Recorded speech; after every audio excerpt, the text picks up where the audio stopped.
In this pre-lecture video, we're going to look at the last biomolecule, the nucleic acids, and talk about their role in what we call the central dogma of biology.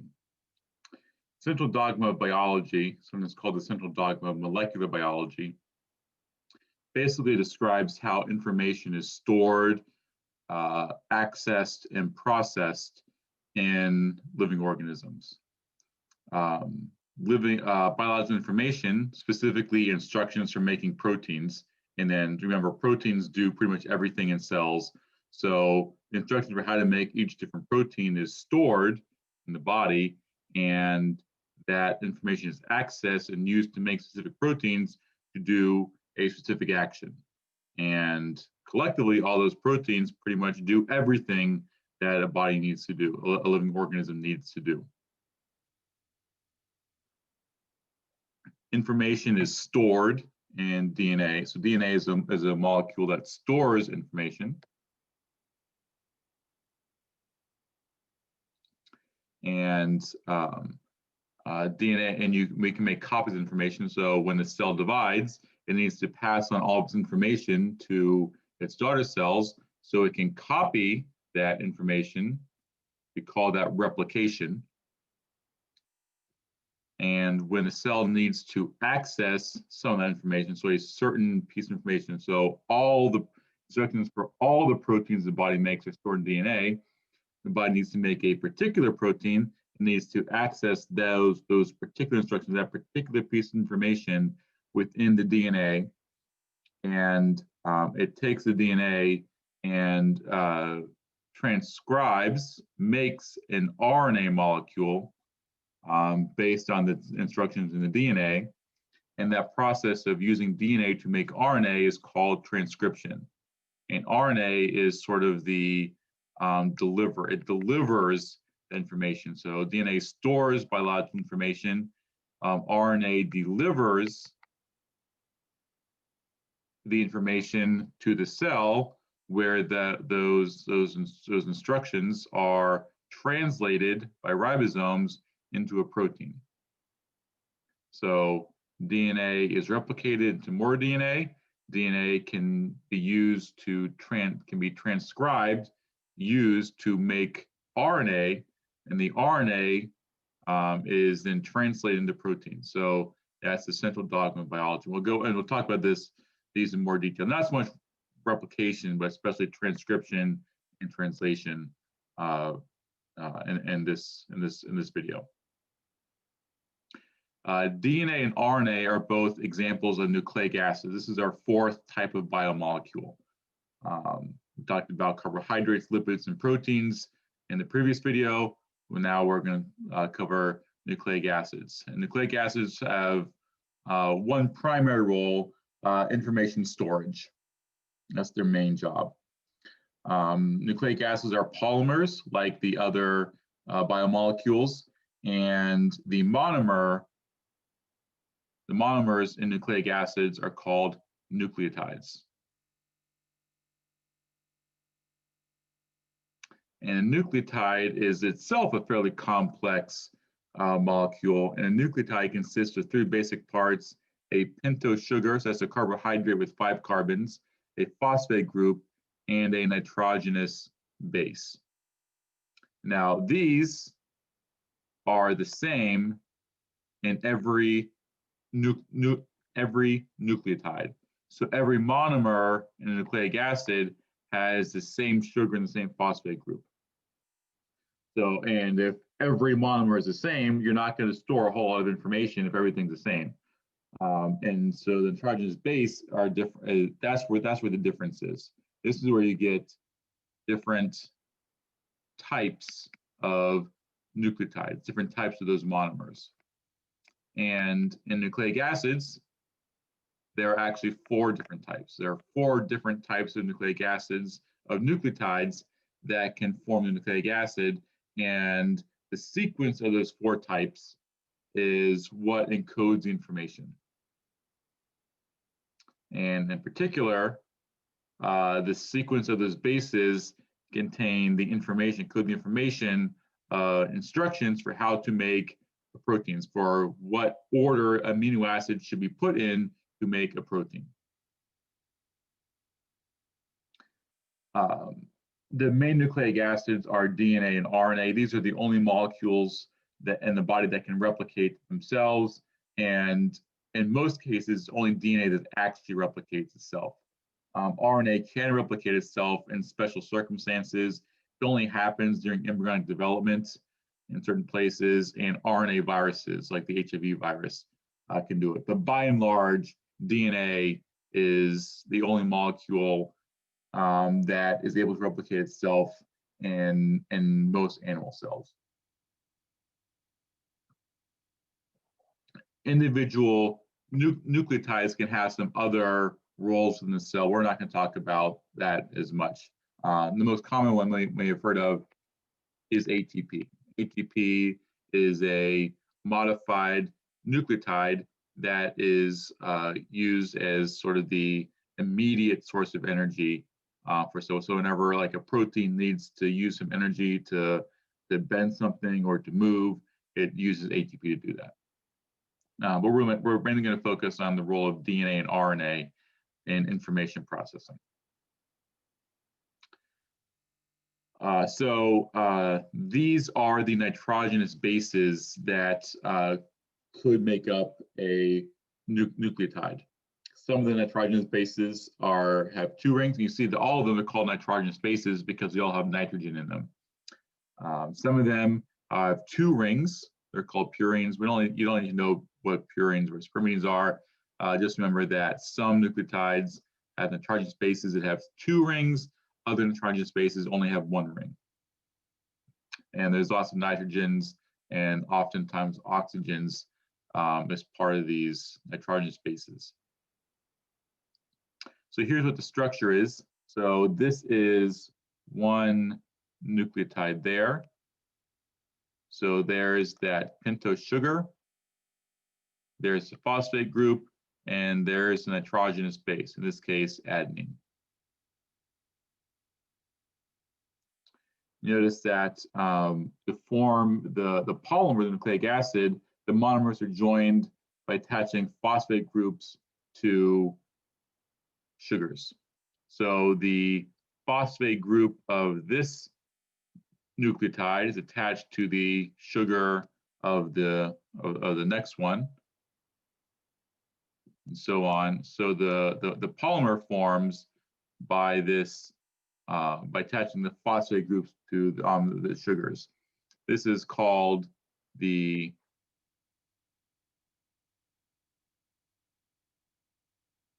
phosphate sugar backbone. So the polymer is this phosphate sugar backbone to form the chain, and you'll see that the nitrogenous bases don't actually connect to each other. They sort of are, the nitrogenous base sort of hanging off to the side of the polymer, kind of like the functional side groups, the R groups of amino acids, where those R groups don't actually aren't used to attach one monomer to the next monomer. They sort of hang off to the side. Likewise, nucleic acids, the phosphates and the sugars are attached to each other to form the actual chain, and the nitrogenous bases are hanging off to the side there.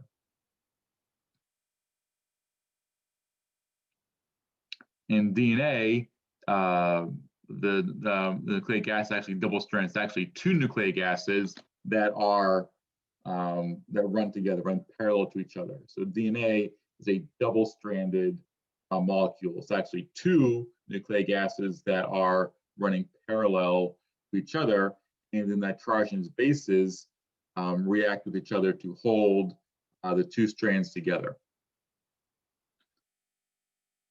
And this is very important, and another very important feature of this double strand of DNA is the way in which the bases interact with each other.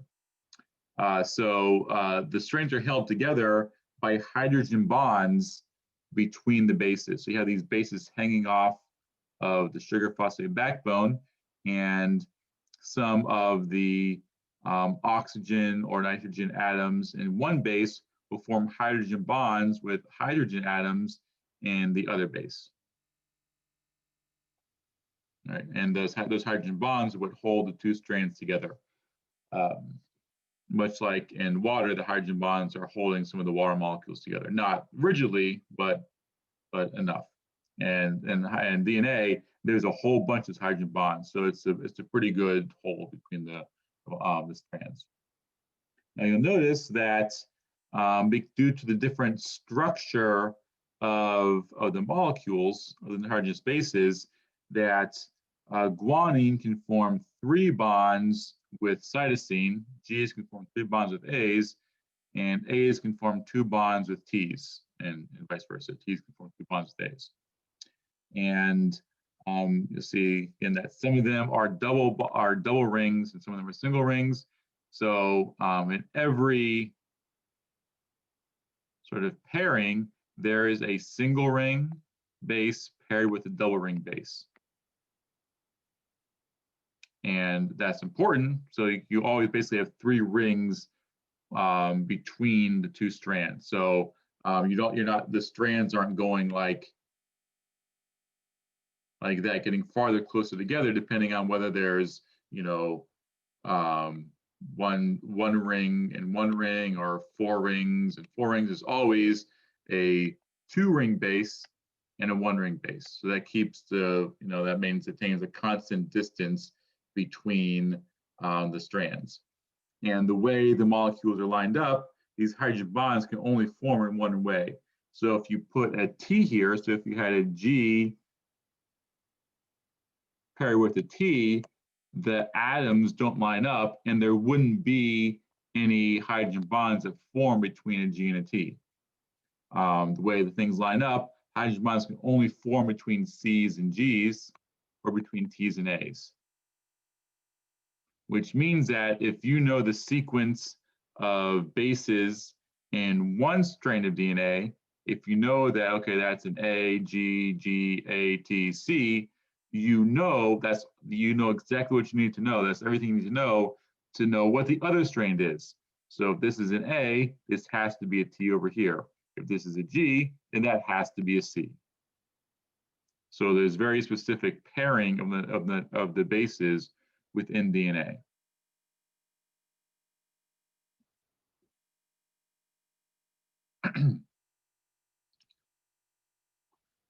DNA does not participate directly in protein synthesis. DNA stays in the nucleus of the cell. Protein synthesis happens in the cytoplasm. So those are physically removed from each other in the cell. So in order to get the instructions for making a protein from the DNA to the ribosomes, which actually make the DNA in the cell, something needs to deliver those instructions. And that's where RNA comes in. And RNA is made by transcribing DNA. So RNA is the intermediary that carries the instructions from the DNA nucleus out to the cytoplasm, where the protein is actually made. RNA is a single-stranded molecule. So here's RNA. Go back here. So this is kind of what RNA looks like. So it's just a single strand. So you've got the sugar phosphate backbone with the bases hanging off on kind of in midair. So that's one difference. Another important difference is that in RNA, they don't have thymine. Instead, RNA has something called uracil. It's chemically very similar to thymine, and the uracil and RNA will base pair with the adenine in DNA or RNA. So U base pairs with A the same way that T base pairs up with A. But I don't know why that is. I don't know why RNA uses U instead of T, but it does. And that's not super important for our purposes anyway. So in RNA, uracil is substituted for thymine. And the transcription happens by using that the property of how the bases will only pair with one other base. So for example, if the Like if this is the instruction for making a protein.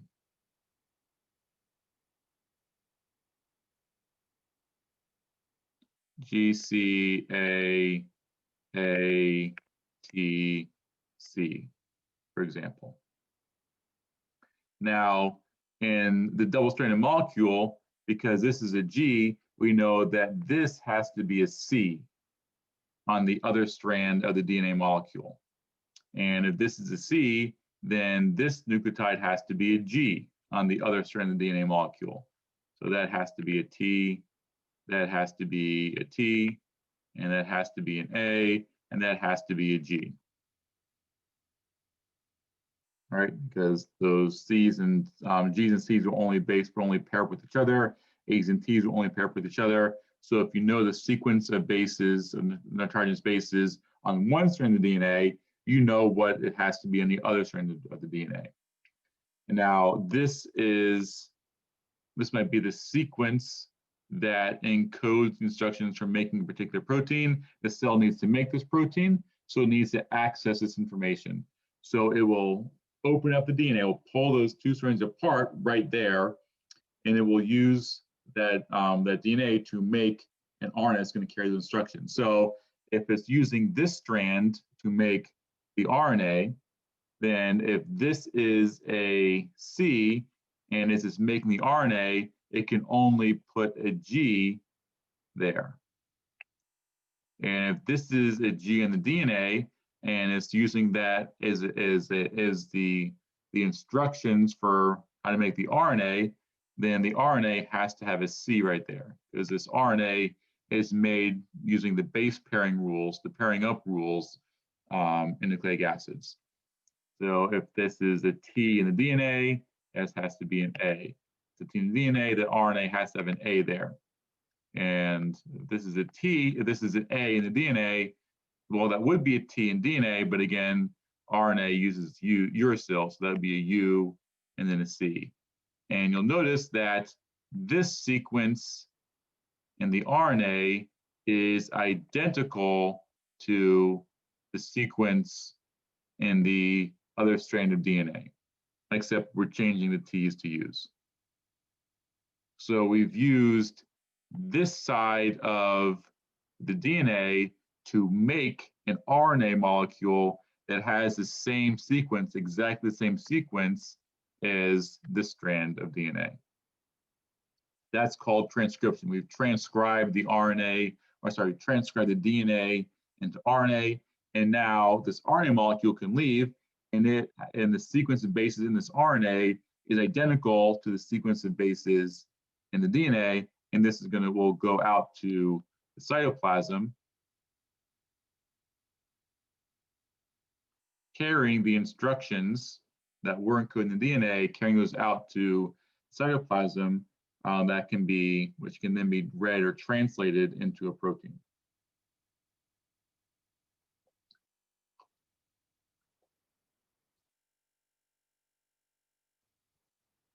So out in cytoplasm, translation is going to happen. So translation is a complicated process that involves several different types of RNA molecules. So messenger RNA, that's what we saw in the previous slide. The messenger RNA is the RNA molecule is actually carrying the actual instructions out to the cytoplasm. Ribosomal RNA is a type of RNA molecule that forms part of the structure of a ribosome. A ribosome, as we'll see in a minute, is basically a factory that reads the messenger RNA and makes a protein. And that process of actually attaching amino acids together, part of that is done by these other RNA molecules that are just a part of the ribosome. They're like just like gears or something within the ribosome. Transfer RNA is a very important molecule. Transfer RNAs are RNA molecules that sort of are the link between the messenger RNA and the amino acid. And it'll make more sense in a minute when I show you a picture of what's going to happen. All translation is happening in the ribosome.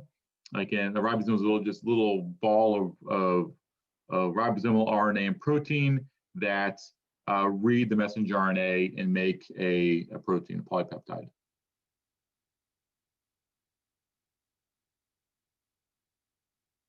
I meant to delete all this stuff. This is a ribosome. So the ribosomes come together and they're moving along the messenger RNA and reading instructions, not converting the RNA into protein, but reading the RNA and using those instructions to make this protein. And the role of the transfer RNA, the tRNA, is to translate that sequence of bases in the messenger RNA into a sequence of amino acids. And so each transfer RNA sort of carries a particular amino acid. There are different types of transfer RNAs. Each transfer RNA carries one particular type of amino acid.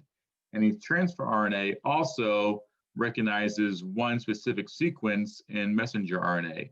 Wherever that one specific sequence of messenger RNA appears, the transfer RNA can read that, and because it's attached to one particular amino acid, the transfer RNA sort of converts or reads that one particular sequence of the messenger RNA into one particular amino acid in the protein. The particular sequence of in the messenger RNA that the transfer RNA is reading is called a codon, and codons are triplets. So what that means is that every 3 bases. So if you have your messenger RNA and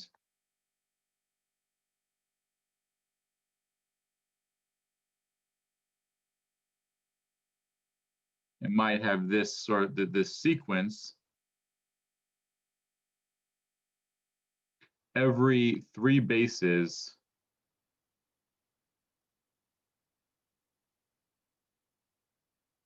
is a codon.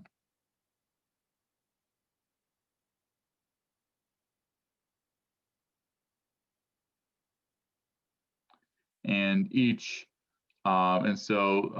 messenger RNA is basically, the instructions are basically a series of codons, is groups of 3 bases, the messenger RNA in a row that are then that each codon codes for a particular amino acid. So the transfer RNA is what makes that translation. So the transfer RNA has a piece of it. There's a part of it right there that, again, following the base pairing rules, A's and U's pair together, C's and G's pair together, which means that this part of the transfer RNA only recognizes this particular codon in the messenger RNA. And so the transfer RNA will sort of recognize this particular codon, and a transfer RNA with that recognition code only carries one particular amino acid here. So whenever this codon is encountered in the messenger RNA, only this transfer RNA will attach to that codon, and this transfer RNA only carries one type of amino acid up here. So that's the amino acid that will be added to the sequence, the protein sequence. And this whole process, the transfer RNA coming in and binding to the RNA, the messenger RNA, adding amino acid, that's all facilitated or catalyzed by the ribosome. So the ribosome is again, it's like a factory that moves along the messenger RNA and has these places for the transfer RNA to come in. And if the transfer RNA matches up with the codon correctly, it will, and it's carrying this particular amino acid, and the ribosome will form that peptide bond, will attach this new amino acid to the amino acid strain that's growing. and is in the process making the protein. So, and also detaching the amino acid from the transfer RNA. So, and then it sort of moves along, it's sort of in the ribosome, makes one step along the messenger RNA, reads the next codon, brings in the appropriate transfer RNA, and then the ribosome will then attach that new amino acid to the growing polypeptide chain, that growing chain of amino acids. And that's how the ribosome translates this series of A's, U's, G's, and C's of bases in the messenger RNA, and that translates that into a particular series of amino acids in a protein.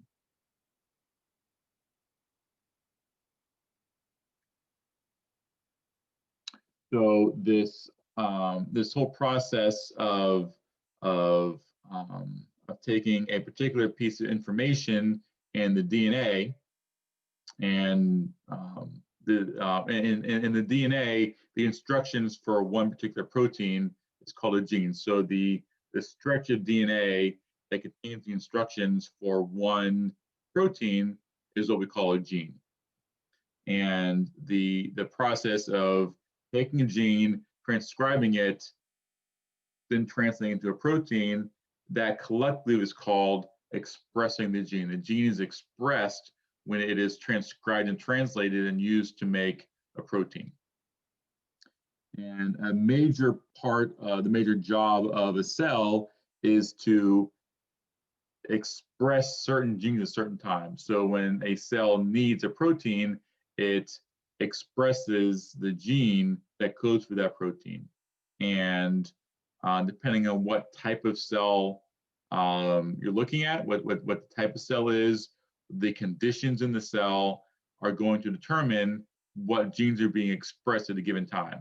So for example, a nerve cell needs very different proteins than a skin cell does.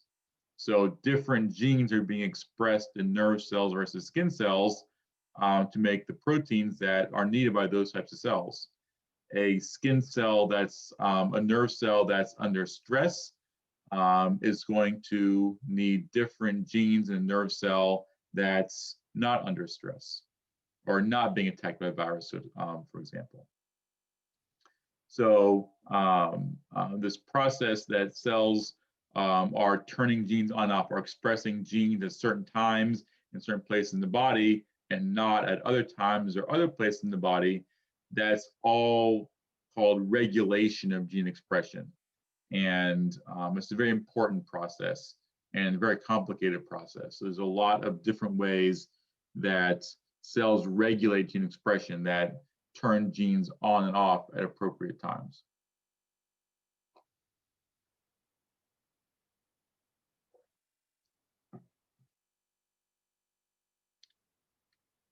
Some of the ways, we're not going to go through all these, and I can do any of them in great detail, but briefly look at some of these.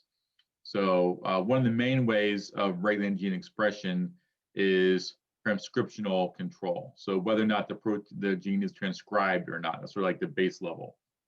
So a gene, so you have a protein, or sorry, a DNA strand. These are the instructions for the actual amino acid sequence.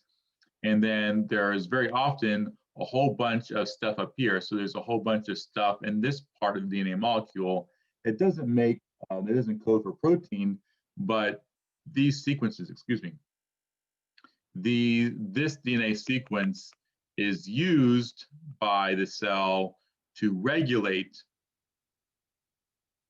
whether or not this gene is being expressed. So there are proteins, they're called transcription factors. So transcription factors are proteins that recognize certain parts, certain sequences of DNA.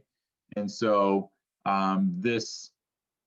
there might be a certain sequence of bases in this part of the DNA that is recognized by certain transcription factors that will come in and bind to the DNA right there.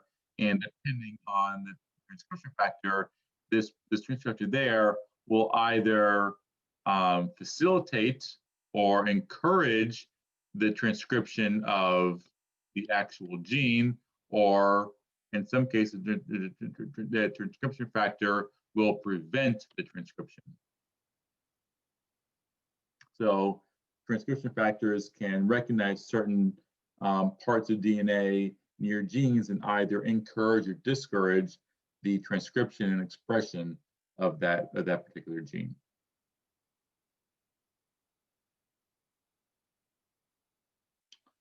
I think that's probably beyond what we need to talk about in Bio 135. So that is a very quick overview of the central dogma of nucleic acids and how the information stored in nucleic acids is eventually turned into proteins that the cell uses to do stuff in the body. So we'll talk more about this in lecture. And if you have any questions, make sure you come ready with those questions.